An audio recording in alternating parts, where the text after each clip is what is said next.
అందరికీ నమస్కారం. కథలోకి వెళ్లే ముందు మన ఛానల్ సబ్స్క్రైబ్ చేసుకునే వాళ్ళు ఎవరైనా ఉంటే తప్పకుండా సబ్స్క్రైబ్ చేసుకోండి. ఒక మధ్యతరగతి అమ్మాయి తన ప్రమేయం లేకుండా మరొకరికి రెండో భార్యగా వెళ్ళి తనకి ఏమాత్రం విలువలేని ఆ కుటుంబంలో తన స్థానాన్ని ఏ విధంగా నిలబెట్టుకుందో తెలియజేసేదే ఈ కథ. పెళ్ళైన ప్రతి ఆడపిల్లకు భార్య స్థానం ఎంతో ఉన్నతంగా ఉంటుంది. కానీ సంధ్య విషయంలో మాత్రం భార్య స్థానం చాలా భారంగా మారింది. నాకే ఎందుకిలా జరగాలి? నేనే తప్పు చేయకపోయినా నాకెందుకు ఈ శిక్ష? ఒక మధ్యతరగతి ఆడపిల్లగా పుట్టడమే తను చేసిన తప్ప? భారం వదిలించుకున్న తల్లిదండ్రులు, తనను భారంగా భావించే భర్త. భగవంతుడా, నాకేది దారి? ఉదయం నుండి ఎన్నిసార్లు ఆలోచించినా ఇవే ప్రశ్నలు పదే పదే సంధ్య మనసును గాయపరుస్తున్నాయి. సంధ్య సాగర్లకు పెళ్లి జరిగి నెల రోజులు గడిచింది. సాగర్కి ఇది రెండో పెళ్లి కారణంగా ఆనవాయితీ తప్పించాలని ఫంక్షన్ హాల్లో కాకుండా ఈసారి అన్నవరం సత్యనారాయణ స్వామి గుళ్ళో అతి కొద్దిమంది బంధువులతో ఏదో అయింది అనిపించి ఆ 3 ముళ్ళు వేయించారు. పెళ్లిలో సాగర్ చాలా ముభావంగా ఉన్నాడు. సాగర్ ముభావం సంధ్య మనసులో అలజడి రేపుతూనే ఉంది. మొదటి భార్య యాక్సిడెంట్లో చనిపోయి 2 ఏళ్లయింది. ఇంట్లో ఎంత బలవంతం పెట్టినా నాకు రెండో పెళ్లి ఆసక్తి లేదు అని ఖచ్చితంగా చెప్పాడు. కానీ సాగర్ తల్లిదండ్రులు, నానమ్మ, నీ తర్వాత 2 తమ్ముళ్ళు, నీ చెల్లెలికి పెళ్లిళ్ళు చెయ్యాలంటే ముందు ఈ ఇంటికి పెద్ద కోడలు ఉండాలి అని పదే పదే నచ్చచెప్పడంతో తప్పనిసరై ఒప్పుకున్నాడు. సాగర్ రెండో పెళ్లి విషయంలో నానమ్మనే పెద్ద పాత్ర వహించి తన కౌలు రైతు రామకృష్ణ పెద్ద కూతురు సంధ్యనిచ్చి దగ్గరుండి వివాహం జరిపించింది. సంధ్య పెళ్లి బట్టలతో సాగర్ ఇంట్లో అడుగుపెట్టింది. తర్వాత జరిగే కార్యక్రమాలు కూడా అన్నీ అత్తింట్లోనే జరిపించారు. అందరు ఆడపిల్లలాగానే తను కూడా సిగ్గుపడుతూ పాల గ్లాస్తో సాగర్ గదిలోకి వెళ్ళింది. సాగర్ చాలా సీరియస్గా తన ల్యాప్టాప్లో వర్క్ చేస్తున్నాడు. సంధ్య లోపలికి రాగానే అప్రయత్నంగా ఆమె వైపు చూసి మరలా తన పనిలో నిమగ్నమైపోయాడు. సాగర్ ప్రవర్తన కొంచెం వింతగా అనిపించింది. అయినా కొంచెం దగ్గరగా వచ్చి పాలు తీసుకోండి అంటూ పాల గ్లాసు అందివ్వబోయింది. వెంటనే కొంచెం కోపం చిరాకుతో అక్కడ పెట్టు అన్నాడు. కాసేపు ఏం చేయాలో అర్థం కాక అలాగే నిలబడి తర్వాత అక్కడ ఉన్న చాప పరుచుకుని పడుకుంది. ఉదయం లేచిన తర్వాత కూడా అదే పరిస్థితి. ఎవరితోనూ పెద్దగా మాట్లాడ్డు. తను దగ్గరికి వస్తేనే అసహించుకున్నట్లు చూస్తున్నాడు. ఇంకా సాగర్ ఇంట్లో తమ్ముళ్ళు, చెల్లెలు ఎవరూ తన్ను ఒక మనిషిలాగే చూడడం లేదు. ఇంటికి ఎవరైనా వచ్చినప్పుడు వారితో సంధ్యను పరిచయం చేసినప్పుడు కూడా మా అన్నయ్య రెండో భార్య అని మాత్రమే చెప్తున్నారు. ఆ రెండో భార్య అనే పదం తనను చాలా బాధిస్తుంది. కేవలం వంట చేసే సావిత్రమ్మ మాత్రం తనతో మాట్లాడుతుంది. అత్తగారు కూడా పెద్దగా తనతో ఏమీ మాట్లాడదు.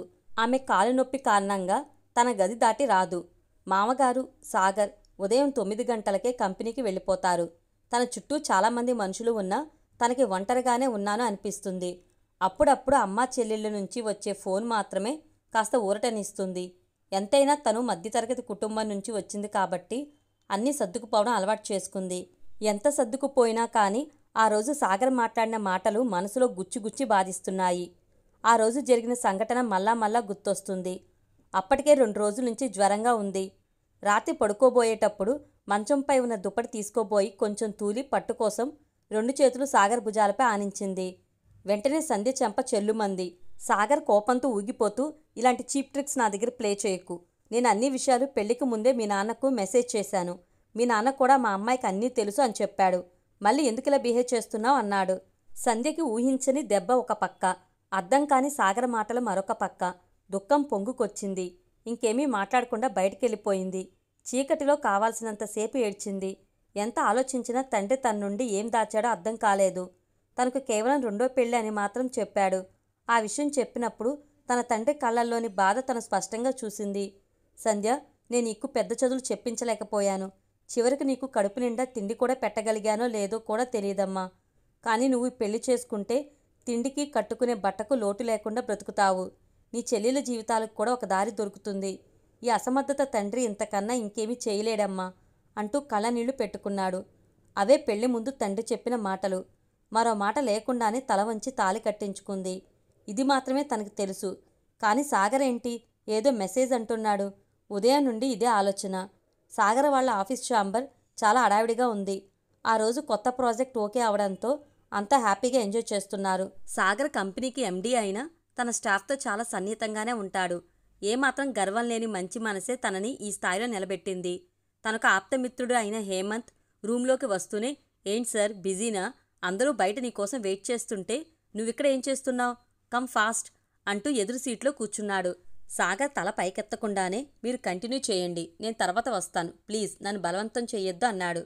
హేమంత్ చాలా సంవత్సరాల నుండి సాగర్ మనసును అతి దగ్గరగా చూసినవాడు కావడంతో ఇంకా పార్టీ గురించి కాకుండా, సరే గాని సిస్టర్ ఎలా ఉంది, నీ దగ్గర బాగానే అడ్జస్ట్ అయిందా అంటూ టాపిక్ మార్చాడు. కానీ సాగర్ నుండి ఏం సమాధానం లేదు.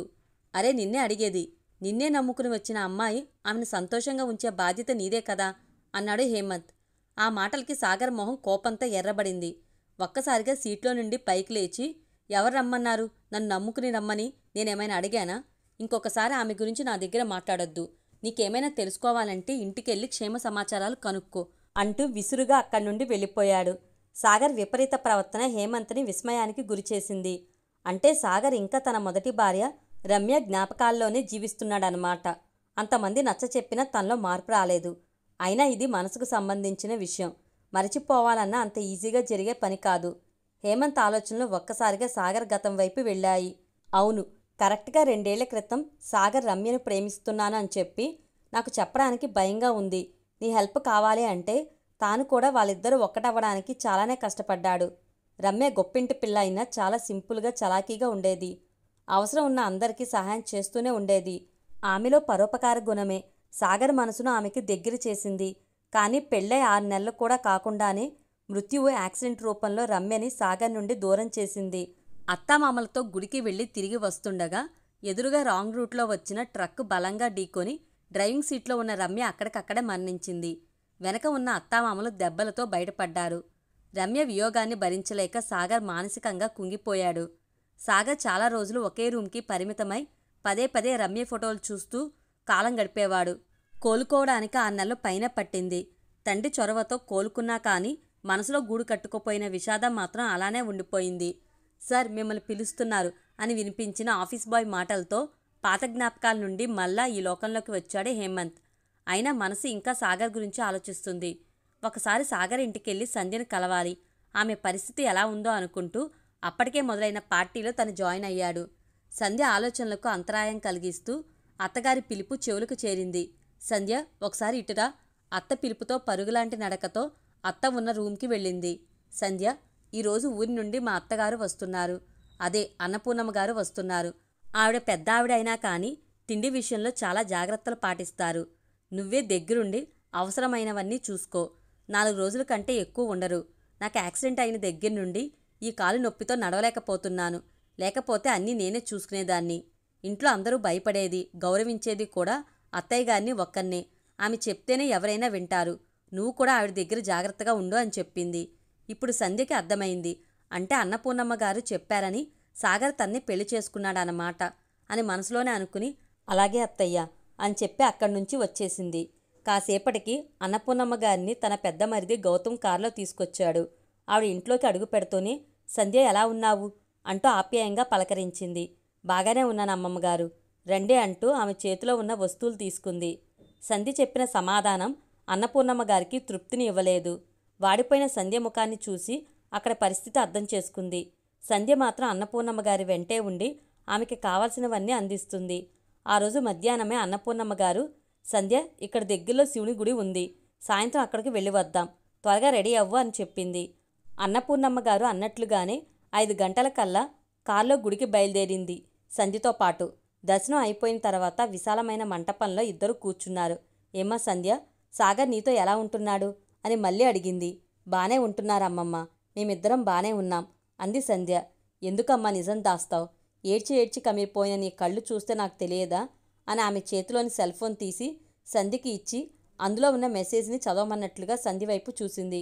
భయం భయంగా సంధ్య కళ్ళు అక్షరాల వెంబడి పరుగులు పెడుతున్నాయి. రామకృష్ణ గారు, మీ అమ్మాయిని పెళ్లి చేసుకోవడం నాకు ఇష్టం లేదు. అయినా బలవంతంగా మీరు మీ అమ్మాయిని నాకిచ్చి చెయ్యాలనుకుంటే ఆమెకు నాకు ఎటువంటి సంబంధం ఉండదు. ఆమె కేవలం లోకం దృష్టిలో మాత్రమే నాకు భార్య. మీ అమ్మాయి జీవితాన్ని నాశనం చేయకండి. నేను నాన్నను బాధ పెట్టడం ఇష్టం లేక పెళ్లికి సరే అన్నాను. మీరు ఏదో ఒక విధంగా ఈ పెళ్లిని ఆపండి. ఇది మెసేజ్ సారాంశం. చదవడం పూర్తయ్యేసరికి సంధ్యకి కళ్ళు బయలు కమ్మాయి. తను అగాధంలో కూరుకుపోతూ ఉన్నట్లుగా అనిపించింది. కళ్ళ నీళ్లతో అన్నపూర్ణమ్మ గారి వైపు చూసింది. ఎందుకమ్మా ఏడుస్తున్నావు? దుఃఖం మనలో ధైర్యాన్ని దెబ్బతీస్తుంది. ఇది మీ నాన్నకు చేరగానే నా దగ్గరికి పరుగున వచ్చాడు.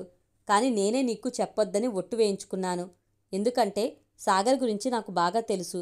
సాగర్ తప్పక మారతాడా అన్న నమ్మకం నాకు ఉంది. అలాగే నీ గురించి కూడా నాకు బాగా తెలుసు. మీ నాన్న మా ఇంటికి వచ్చిన ప్రతిసారి నీ గురించే చెప్పేవాడు. అందుకే నా దృష్టిలో నీవే సాగర్కి సరైన భార్య అనిపించింది. ఎందుకంటే ఆ విశాలమైన ఇంట్లో ఎన్నో గదులు, ఒక్కొక్కరు ఒక్కొక్క గదికి పరిమితం. ఎవరి లోకంలో వాళ్ళు ఉంటారు. ఇంట్లో అంతమంది ఉన్న ఇల్లంతా ఎప్పుడూ నిశ్శబ్దమే. కళాకాంతుల్లేని ఇంటికి ఆశాదీపం అయి వెలుగులు నింపుతావు అన్న నమ్మకం నాకు ఉంది. సాగర్కి రెండో పెళ్లి చేయడానికి ఎంతోమంది గొప్పింటి వాళ్ళు కూడా తమ పిల్లల్ని ఇవ్వడానికి పోటీ పడ్డారు. బయట నా మనవడుకున్న గౌరవం అటువంటిది. కానీ వాళ్ళందర్నీ కాదని నిన్ను మాత్రమే నేను ఎంచుకున్నానమ్మా. నా నమ్మకాన్ని నిలబెట్టు అంటూ చెమ్మగిల్లిన కళ్ళతో సంధ్య తలపై ప్రేమగా నిమిరింది. సంధ్య మాత్రం ఏమీ సమాధానం చెప్పకుండా అన్నపూర్ణమ్మ గారినే చూస్తుంది. మళ్ళీ ఆవిడే, ఆ సంధ్య, నేనిలా చెప్పానని ఏమీ బాధపడకు. నా మనవడి మీద ప్రేమ నన్నిలా చెప్పిస్తుంది. అయినా సాగర్ మారినా మారకపోయినా వాడి కోసం నీ జీవితం నిస్సారం చేసుకోకు. నీకోసం నువ్వు జీవించు. నీ మనసుకు నచ్చినట్లు నువ్వు నడుచుకో. నీకు చదువంటే చాలా ఇష్టమని తెలిసింది. ఆగిపోయిన డిగ్రీ మళ్ళా పూర్తి చేయమ్మా. ఊళ్ళో అందరికీ సహాయపడుతుండేదానివి. అలాగే ఇక్కడ కూడా నీ ఇష్ట ప్రకారం నడుచుకో. కానీ భారీగా నీ భర్తకు నువ్వు చేయాల్సినవి మాత్రం నిర్లక్ష్యం చేయకు అంటూ గీతోపదేశం చేసినట్లే చెప్పింది అన్నపూర్ణమ్మగారు. ఆవిడ చెప్పిన దాంట్లో నీకోసం నువ్వు బ్రతకాలి అన్న మాటలు సంధ్యా మనసుకు హత్తుకున్నాయి. అవును, సాగర్కి నేను ఇష్టం లేకపోతే ఇంకా నాకు జీవితమే లేదా? తను పుట్టింది ఒక్క సాగర్ కోసమే కాదు. తను చేయవలసింది ఇంకేదో ఉంది. ఎందుకు ఇన్ని రోజులు పిచ్చిదానిలా బాధపడ్డాను? తనలో తానే ఆలోచించింది. మరొక్కసారి పరమేశ్వరుడికి నమస్కరించింది. ఇప్పుడు ధైర్యంగా లేచి, రెండమ్మమ్మగారు ఇంటికెళ్దాం అంటూ బయలుదేరింది. తర్వాత 2 రోజులకే అన్నపూర్ణమ్మగారు ఊరికెళ్ళిపోయారు. కానీ వెళ్లే ముందు సాగర్ని పిలిచి, పెళ్లికి ముందు నువ్వు పంపించిన మెసేజ్లు ఏమీ సంధ్యకు తెలియవు. నువ్వు ఆ అమ్మాయిని కనీసం ఒక మనిషిలా చూడు అని కాస్త గట్టిగానే చెప్పింది. అలాగే సంధ్య చదువుకు కొన్ని ఏర్పాట్లు కూడా చేసి వెళ్ళింది. ఇప్పుడు సంధ్య చాలా బిజీగా మారిపోయింది. ఈ మార్పుకు మరికొంత సహాయం చేసింది హేమంత్. ఒకరోజు హేమంత్ సంధ్యని కలవడానికి ఇంటికి వచ్చాడు. సాగర్ మొదటి భార్య రమ్య గురించి చాలా విషయాలు చెప్పాడు. తను కూడా చాలా ఆసక్తిగా విన్నది. అలాగే తాను చెయ్యాలనుకున్న పనుల గురించి కూడా చెప్పింది.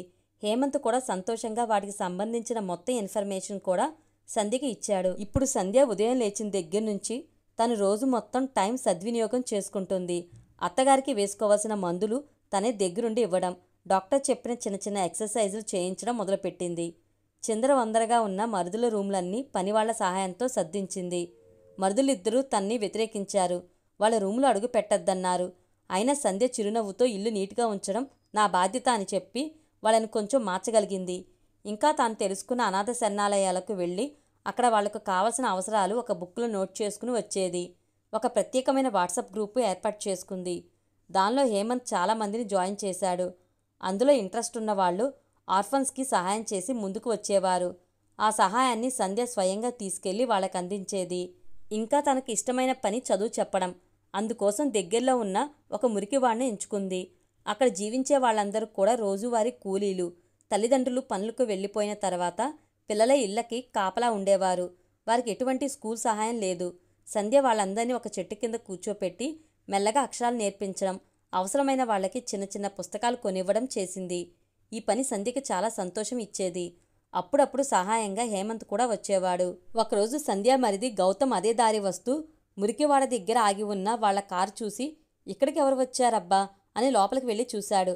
అప్పటికే సంధ్య పిల్లల్ని తన చుట్టూ కూర్చోబెట్టుకుని వాళ్ళకి ఎంతో సంతోషంగా పాఠాలు చెప్తుంది. గౌతమ్ ఒక్కసారిగా ఆశ్చర్యపోయాడు. ఎందుకంటే సంధ్య మీద ఇంట్లో ఎవరికీ మంచి అభిప్రాయం లేదు. కేవలం డబ్బు కోసమే పెళ్లి చేసుకుంది అనే ఆలోచనలో ఉన్నారు. కానీ ఒక్కసారిగా సంధ్య చాలా ఉన్నతంగా కనిపించింది గౌతమ్కి. ఇదే విషయాన్ని ఇంటికెళ్ళి తన చెల్లి తమ్ముడు కూడా చెప్పాడు. తర్వాత సంధ్య తన డిగ్రీ పరీక్షలు కూడా పూర్తి చేసింది. గౌతమ్ దగ్గరుండి ఎగ్జామ్స్కి తీసుకెళ్లాడు. మెల్లగా అందరి మనసులను గెలుచుకుంది. కానీ ఒక్క సాగర్ని మాత్రమే ఇంకా మార్చలేకపోయింది. ఆ రోజు ఇంట్లో హడావిడిగా తిరుగుతూ సంధ్య ఒక చిన్న ఫంక్షన్ ఏర్పాటు చేసింది. గౌతమ్కి కేక్ తీసుకురమ్మని చెప్పింది. అందరూ 5 గంటలకల్లా ఇంటికి వచ్చేయాలని చెప్పింది. అన్నట్టుగానే మావయ్యతో సహా అందరూ 5 గంటలకి ఇంట్లో ఉన్నారు. ఒక్క సాగర్ తప్ప. సంధ్య ఎందుకు రమ్మందో ఎవరికీ తెలియక ఆసక్తిగా ఎదురు చూస్తున్నారు. హాల్లో టేబుల్ నీట్గా డెకరేట్ చేసి దానిపై వాళ్ళ రూమ్లో ఉన్న రమ్య ఫోటో తీసుకొచ్చి పెట్టింది. ఇంతలో కేక్ కూడా వచ్చింది. అన్నీ అరేంజ్ చేసి, మావయ్య గారు, ఈరోజు మీ కోడలు పుట్టినరోజు. తను మనతో లేకపోయినా మనందరి మనసులో సజీవంగానే ఉంది. అందుకే రమ్య బర్త్డే సెలబ్రేట్ చేయాలనుకున్నాను. రండి మీరే కేక్ కట్ చేయాలి అంది. అందరూ సంధ్య వైపు ఆశ్చర్యంగా చూశారు. అందరికీ సంధ్య చాలా ఉన్నతంగా కనిపించింది. కానీ సంధ్య మావగారు, నేను కాదమ్మా, సాగర్కి ఫోన్ చేస్తాను, వాడు కేక్ కట్ చేస్తాడు అని సాగర్కి ఫోన్ చేయబోయాడు. కానీ అప్పటికే సాగర్ హడావిడిగా లోపలికి వస్తున్నాడు. వెనకే హేమంత్ కూడా ఉన్నాడు. సాగర్ ఎవరితోనో ఫోన్లో మాట్లాడుతున్నాడు. అంకురా అనాథ శరణాలయమేనా? అవునండి అనే సమాధానం వినబడింది. ఈరోజు నా భార్య పుట్టినరోజు. నేను మరొక గంటలో మీ శరణాలయానికి వస్తా. పిల్లలకి అవసరమైన వస్తువులు ఏం కావాలో చెప్పండి, నేను డొనేట్ చేయాలనుకుంటున్నా అంటూ ఫోన్లో మాట్లాడుతున్నాడు. కానీ అవతల పక్క నుండి, సాగర్ గారు ధన్యవాదములండి. ఆల్రెడీ రమ్య గారి పేరు మీద ఈరోజు ఉదయమే పిల్లలకి స్వీట్స్, బట్టలు, వాళ్ళకి అవసరమైన బుక్స్ కూడా మీ ఇంటి నుండి సంధ్య గారు అందజేశారు. పిల్లలతో ఒక గంట ఇక్కడే గడిపి వాళ్ళని ఆటలు కూడా ఆడించారు. సంధ్య గారికి మరొక్కసారి థ్యాంక్స్ చెప్పండి. ఫోన్లో వినబడిన సమాధానంతో సాగర్కి ఒక్కసారిగా షాక్ తగిలినట్లు అనిపించింది. అక్కడే నిలబడిపోయాడు. అప్పటికే సాగర్ కోసం ఎదురు చూస్తున్న అందరూ అన్నయ్య రా తొందరగా అంటూ పిలుస్తున్నారు. తర్వాత సాగర్ కేక్ కట్ చేశాడు. గౌతమ్కి, చిన్న తమ్ముడికి, చెల్లమ్మకి అందరికీ కేక్ తినిపించాడు. సంధ్య మాత్రం ఒక పక్కగా నిలబడి సాగర్ ముఖంలో ఆనందం వెతుకుతుంది. రమ్య ఫోటో చేతిలోకి తీసుకుని ఆప్యాయంగా తడుముతూ, రమ్య నువ్వెంత అదృష్టవంతురాలువో కదా. ప్రేమ పేరు చెప్పి ప్రాణాలు తీస్తున్న ఈ రోజుల్లో నువ్వు బాహ్యంగా లేకపోయినా సాగర్ నిన్నెంతగా ప్రేమిస్తున్నాడు అనుకుంటూ తను కూడా అక్కడున్న కేక్ తీసుకుంది. సాగర్ సంధ్య వైపే చూస్తున్నాడు. ఆ స్థానంలో ఎవరున్నా గానీ రమ్యపై కోపమే ఉండేది. నిజం చెప్పాలంటే రమ్య జ్ఞాపకాలు సంధ్య జీవితానికి అడ్డంకి. కానీ సంధ్య మాత్రం రమ్యని అభిమానిస్తుంది. సాగర్కి చాలా ఆనందంగా అనిపించింది. ఆ రోజు అందరూ కలిసి కూర్చుని భోజనాలు చేశారు. సాగర్ తమ్ముళ్ళు మాటమాటకి వదినా వదినా అని పిలుస్తుంటే తనకి చాలా ఆనందంగా అనిపించింది. హేమంత్ కూడా వాళ్లతో కలిసి సరదాగా అందర్నీ నవ్విస్తున్నాడు. సాగర్ మొహంలో కూడా చిరునవ్వు కనబడింది. భోజనాలు అయ్యాక హేమంత్ ఇంటికి వెళ్ళడానికి బయలుదేరాడు. సాగర్ కూడా గేటు వరకు హేమంత్తో కలిసి వెళ్ళాడు. హేమంత్ వెళ్లే ముందు, సాగర్, భగవంతుడు రమ్యని దూరం చేసిన సంధ్య రూపంలో మరో అదృష్టం నీ చేతిలో పెట్టాడు. అదృష్టాన్ని చేజార్చుకోకు, ఇంతకంటే ఎక్కువ ఏమీ చెప్పలేను అంటూ తాను చెప్పాలనుకున్నది సాగర్కి చెప్పి వెళ్ళిపోయాడు. సాగర్ రూంలోకి అడుగు పెట్టేటప్పటికీ సంధ్య అక్కడ ఏవో సర్దుతుంది. సాగర్ మెల్లగా సంధ్య దగ్గరగా వచ్చి, సంధ్య నన్ను క్షమించు, నీ మనసు బాధ పెట్టాను అన్నాడు. సాగర్ పిలుపులో ప్రేమ, అతని చూపులో ఆరాధన కనిపించాయి సంధ్యకి. సమాధానంగా చిరునవ్వు నవ్వింది. సాగర్ రెండు చేతులు ఆమెను దగ్గరకు లాక్కున్నాయి. సంధ్య తుల్లిపడి అతని హృదయంపై వాలిపోయింది. సంధ్య మనసులోనే అన్నపూర్ణమ్మ గారికి కృతజ్ఞతలు చెప్పుకుంది. ఆవిడ చెప్పిన మాటలు అక్షరాల నిజమయ్యాయి. సాగర్ ఏదో చెప్తున్నాడు, అవేమీ చెవికి చేరటం లేదు. ఒక్క మాట తప్ప. సంధ్య, రేపే మీ ఊరికెళ్దాం. మీ నాన్నగారు నీ గురించి చాలా బాధపడుంటారు. నేనే ఆయనతో అన్నీ మాట్లాడాలి అన్నాడు. ఇప్పుడు సాగర్ రెండో భార్య సంధ్య పూర్తిగా అతని మనసులో మొదటి భార్య స్థానాన్ని ఆక్రమించుకుంది. ఈ వీడియో కనుక మీకు నచ్చినట్లయితే లైక్ చేయండి, షేర్ చేయండి. మరిన్ని ఇంట్రెస్టింగ్ వీడియోస్ కోసం మన ఛానల్ తప్పకుండా సబ్స్క్రైబ్ చేసుకోండి. వీడియోస్ నోటిఫికేషన్ కోసం పక్కనే ఉన్న బెల్ ఐకాన్ని క్లిక్ చేయండి. Thank you.